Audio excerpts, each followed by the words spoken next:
it's not just good people doing good things. We're here on behalf of God, and so it's a sense of ministry and service for us.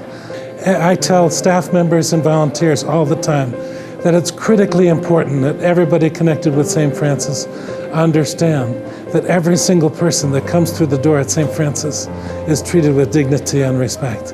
Whether they're coming for clothing, whether they're coming for food through the food pantry, whether they're coming here to the kitchen wherein people are served 365 days a year, including weekends and holidays. In 1978, the mission began, and so in that we chose to honor our founder, Monsignor Sigonolfi. And so we're really trying to begin with the focus of the early stages and what was the impetus for this outreach ministry in the Scranton area. Monsignor Constantine Sigonolfi was walking in downtown Scranton one day when he noticed people on benches who appeared to have nowhere to go. He wondered if they had a place to go for a good meal. With permission from the Diocese of Scranton, he gathered a group of civic-minded, generous people in the community to help him bring his idea to fruition. In 1978, St. Francis of Assisi Kitchen in Scranton was born, with a basic yet profound mission to feed the hungry in collaboration with volunteers and donors from all faith communities.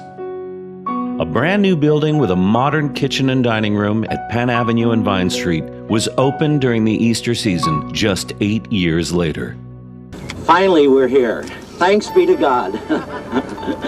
As beautiful as this building is, it is only an instrument, a mechanism, a tool in order to serve poor and hungry people.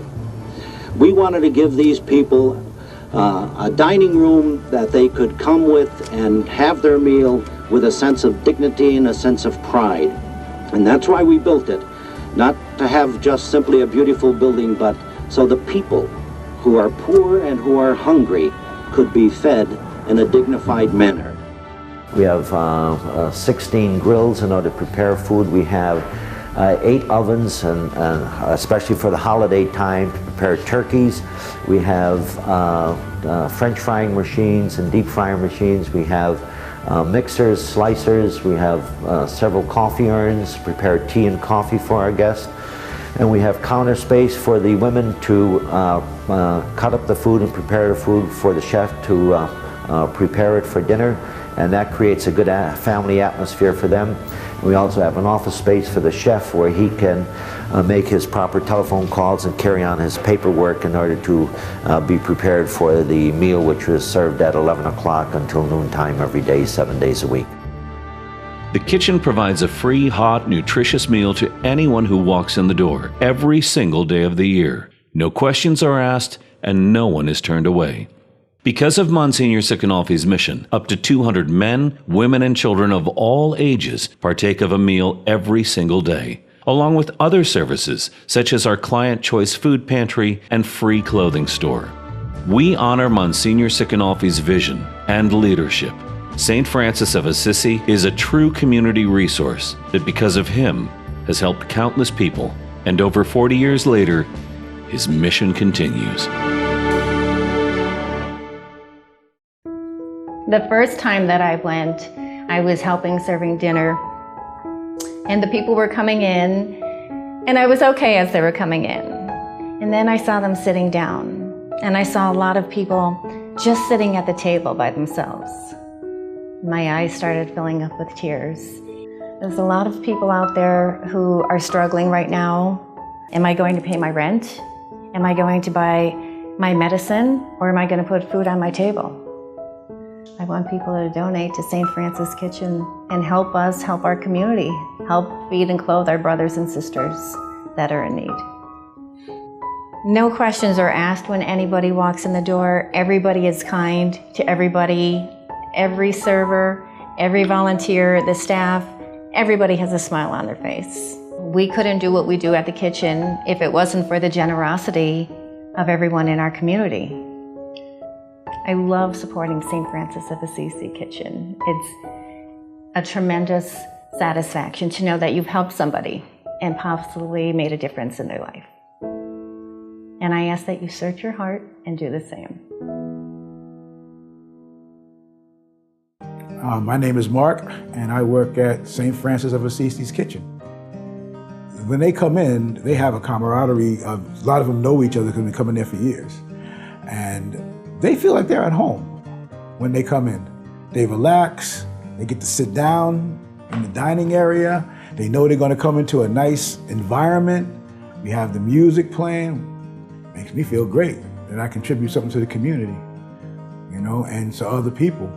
I'm an old United States Army soldier, and the things I've seen and the things I've done for the military, I just want to give back.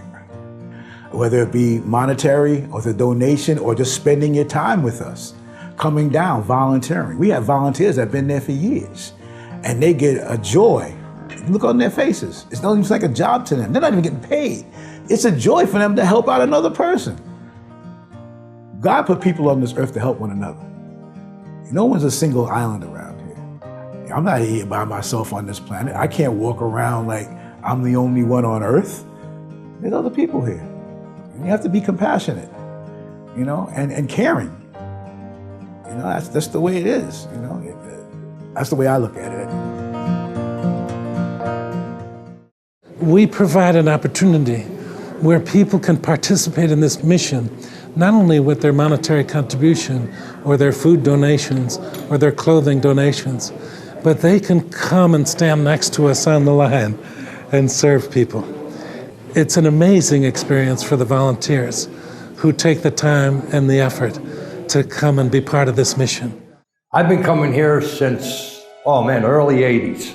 And one thing this place is absolutely vital to me and others. It's my lifeline and other people. When you get your plate, they smile. And right now, the Soup Kitchen desperately needs food donations, not only for the Soup Kitchen, but the Soup Kitchen pantry. They need clothing for donations. And I think it's absolutely vital. If this place was not here, and good people like Monsignors and Rob, there would be homeless people out there that would be literally starving, and it's crying shame. Well, St. Francis Kitchen, I love it with all my heart and soul, man. And everybody that works here. This year, the Kitchen Advisory Board is also recognizing Toyota of Scranton for their continued support. The efforts are organized each year by the employees who, in lieu of accepting a holiday gift, donate to the St. Francis Kitchen. So every year we give a turkey or a pecan or a pumpkin pie to our employees, a Thanksgiving gesture for them. And we give them the option instead to donate the cost of that to St. Francis of Assisi Kitchen, knowing that the company is going to also match that donation. And we're always astounded every year, and we're very, very proud of our employees to make the decision on their own to say, you know what, we're going to give that up. Our family's good. There's families out there that can use this more than we can. And when you take the time to think about things like St. Francis of Assisi Kitchen and the people we're helping, it really makes you realize that, you know, we really have so much. We're so blessed to have what we have. It just makes you feel good to be able to give to St. Francis of Assisi and to really just help out those people who are much less fortunate than we are. The employees of Toyota Scranton are just so proud and so happy to be able to support St. Francis of Assisi Kitchen and their mission. A long time ago, back in 1978, when I entered into the seminary, the kitchen wasn't even housed where it is today in that beautiful facility that has served countless numbers of individuals. It was in the basement of a building a few blocks away from its current location. And I can remember as a seminarian going in there, meeting Monsignor Sicanolfi in the early days of the kitchen, and just looking at all of the individuals who were coming there for help, for hope, for food. And I thought, this is such a powerful, powerful gift to this community that has grown and flourished for 44 years. What a blessing we have. People rely on it, absolutely. It's not just an add-on, it's basic needs being responded to by the generous hearts and individuals who volunteer, who work, and who support the kitchen. I am extremely grateful to Toyota, and I am personally so grateful to Monsignor Sicanolfi, who decades ago had the vision to do something unique in our area and to see and sustain it as it has grown and flourished for all these years. Every single person is welcome at St. Francis Kitchen, without question. You know, Mother Teresa said other people have meetings and talk about how do I solve the problem of world hunger. I find somebody who's hungry and give them something to eat. Our focus has been on finding somebody who's hungry or needs help and trying to find a way to help them.